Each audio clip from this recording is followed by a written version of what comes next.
Your first thoughts, disappointed? The big restructuring announcement didn't come? Very good morning, Lata. So I think RBI has pretty much done whatever it could under the circumstances. See, there are some decisions which are possible even when things are uncertain, and there are some decisions which can happen only when things are certain and clearer. So it is very uncertain when will things get back to normal, but it is also fairly clear that they will not get back to normal before 31st August. So therefore, I think it was the right thing to do to extend the moratorium till 31st August.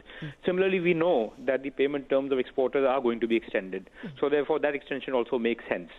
In terms of the monetary space, I think whatever is likely to be available given what the inflation projections are, that also has been taken up. But what is not certain as things stand is that which industry is going to react how in the next few months. And whenever we do restructuring, even in normal circumstances, you need to know what the end game is, right? You need to know when would the company be back on its feet. Yes. So as things stand, I believe that is very difficult to say for any company in any sector. Yeah. Therefore, I think the RBI is right to push the restructuring piece down the road. Even if the restructuring were to be available to us today, I think it would be very difficult for us to really craft a restructuring package which will stand the test of time, even the test of the next 6 months. Yeah. So I think RBI has done pretty much whatever was possible under the circumstances, and I think it seems to be a fairly well-calibrated move. That's a fair point, sir. I mean, that was what we also heard Mallikarjuna Rao and Rajkiran Rai saying, that how will I restructure now when I don't know the end game? So, I think the way the airfares have been capped till August 24th, it looks like both RBI and government are at the moment believing that a little bit of certainty will be available by end August, and therefore maybe the moratorium till end August makes perfect sense. But Mr. Chadha, do you think there's anything in this to propel banks to lend? Do you think the cut in interest rates to 40 basis is incentive enough or arm twisting enough to make you all lend? So I think speaking for Bank of Baroda, I think we have seen robust growth in March. Even in April, we have seen growth. So I don't really think that there is a shortage of opportunity. The challenge, of course, is that whether you can find bankable propositions. But I still believe, again, that if one were to look hard enough and if one is predisposed to look for opportunities are available. Now, again, going forward, I think the fact is again clear that working capital cycles are being extended. When it comes to repayments, the repayments are not going to come as per schedule. So I do believe that there is space for the bank portfolios to grow, but nevertheless, you're absolutely right.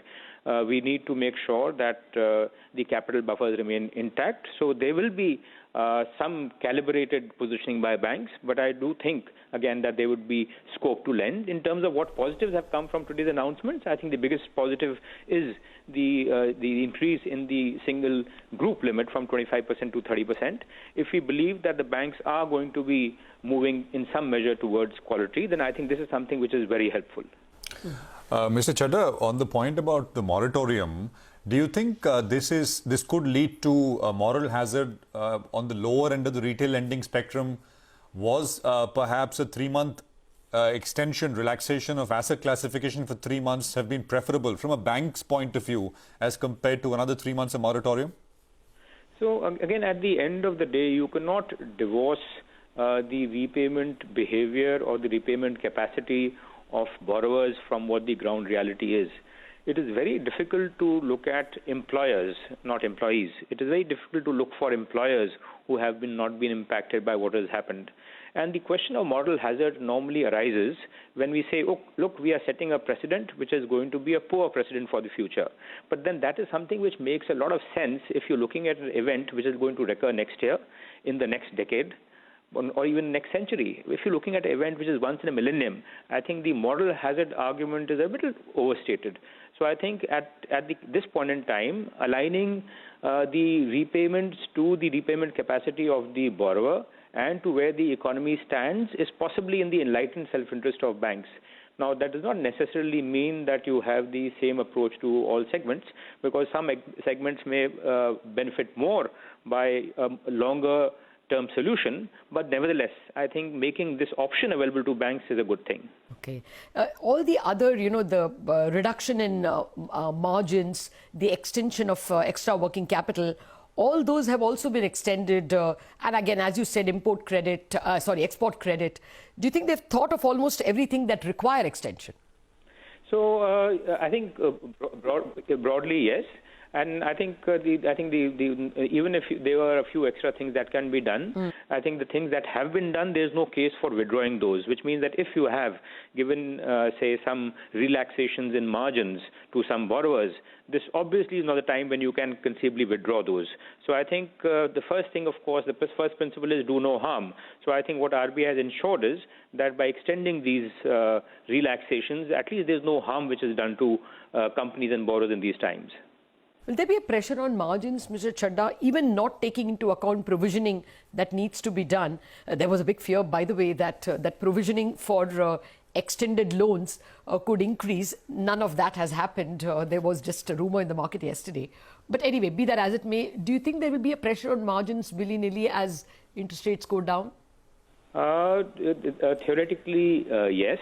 But if we were to again extend the argument that banks actually are careful in lending, I won't say reluctant to lend, then in some ways, and again I think you were online saying that, or I think one of your guests, that even good borrowers again are not getting the money, that would possibly suggest that there's some pricing power which is available to banks. So I think the margins should not necessarily be under pressure. Mr. Chadha, could you give us an update on what is the update on the MSME lending program? I mean, some feedback from the south of India that many smaller entities, actually from Tamil Nadu, have applied to be register themselves as MSMEs to avail of this credit line, the emergency funding for MSMEs. Could you tell us from BOB's perspective, what are you seeing? So I think in terms of the revised MSME guidelines that have come, it's still early days. I think to again have any kind of definitive view on that, possibly it's a bit premature. But what we have seen is that the COVID emergency line that has been extended by our bank and a lot of other banks, there has been a very, very large uptake of that, and which is again something which I believe is very reasonable. Because as I mentioned in the beginning, look, there are some things which are very certain. One of the things that is certain is that all MSMEs have been impacted badly. Now, to craft a restructuring package for them, you have to look at them on a case-to-case basis. But 10% support to them, which is what banks have extended for the moment, or the 20% emergency line, which the government has announced recently. I think these are things which can be extended pretty much across the board without really having any concern that this is something which is not merited. So I think in terms of the calibration of measures, the sequencing, it seems to make sense. And the kind of response that we have seen in terms of the 10% line that we have made available, I would be very sanguine that the 20% facility that is coming with the support of the government should be taken up, and I think it's going to do